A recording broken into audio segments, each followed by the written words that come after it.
During this summer, I spent a few weeks in Stockholm for work and vacation. And if you're lucky with the weather, it's definitely an amazing, beautiful city. I really like to walk around near the water, because then you really realize that it's actually a huge collection of islands that are all connected. I even went with a tourist boat ride that first drives on the streets downtown, but then goes into the water, so actually get a very different perspective. I think tourist attractions can be quite boring and cheesy, but this was actually quite fun. And then obviously you get to see the city without having to walk everywhere, especially if it's your first time. Another thing to do, of course, is to explore the old town.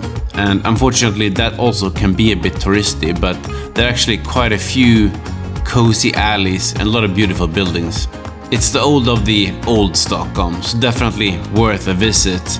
And it's actually not that far from the castle, so you can take your time, walk around, explore these cozy streets, and then if you time it well around noon, you can actually catch the guards changing, which is quite impressive outside the castle. Then just around the corner, you can actually go inside the castle and see a lot of the rooms on display depending on the time. The old castle, 3 kronor or 3 crowns, burned down in 1697, so what you see now is actually the new one. But you can go inside and actually go down in the basement, where you can see a lot of the items used for coronations, like robes, crowns, and a lot of very expensive jewelry. Quite cool, I must say. And upstairs you can explore many of the rooms that are usually used for showing other states or heads of states. And a lot of cool clothing and special orders.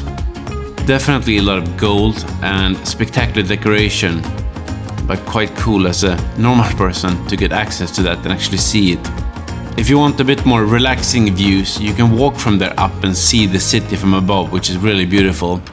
There's also another area you can walk to a little bit further away at Djurgården called Skansen, which is a bit like an old replica of the old countryside of Sweden, so you can see a bit of how it looked like in the past.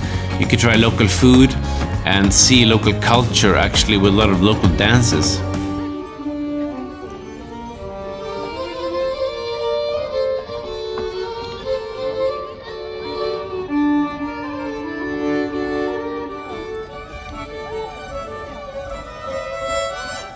Besides that, there are actually quite a few Nordic animals you can see here, like the lynx, and the bear, and also the musk ox.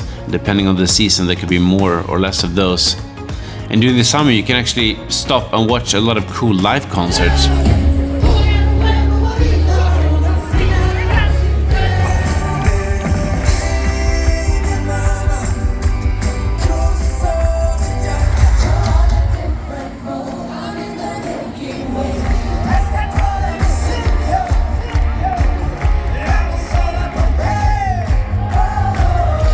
And if you want to continue partying, there are actually a lot of clubs downtown. We checked out a little bit, but really not my focus. As always, during summer in Sweden, a lot of great barbecue, food, and time outside with the family. So after this, I'm already looking for the next summer and hope you really enjoyed these small glimpses of my favorite city in Sweden.